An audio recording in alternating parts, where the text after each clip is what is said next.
खाते हैं? सबसे ज्यादा क्या खाते हैं? आम। गर्मियों में सबसे ज्यादा क्या खाते हैं? आम। और सब्जी का खाते हैं? बैंगन की। और क्या खाते हैं? खीरा। ये सब गर्मियों में खाते हैं ना? क्या त्योहार, कौन कौन से त्योहार आते हैं गर्मियों में? बताओ कौन कौन से आते हैं गर्मियों में? कौन कौन से त्योहार आते हैं? भगवान बुद्ध जयंती आती है। क्या आती है? भगवान बुद्ध जयंती आती है गर्मियों में, है ना?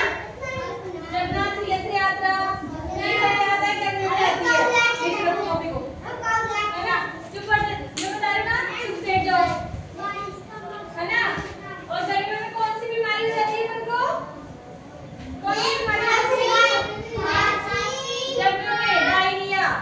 क्या हो जाता है गर्मियों में? डायरिया हो जाता है। फिर सर्दी में क्या क्या होता है? सर्दी ऋतु में कौन से फल खाते हैं? कौन से फल खाते हैं?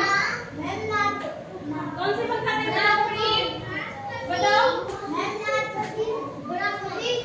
सेब, अंगूर। ये कब खाते हैं अपन? सर्दियों में खाते हैं ना? और कौन से त्योहार मनाते हैं सर्दियों में? सर्दियों में कौन कौन से त्योहार आते हैं? दिवाली,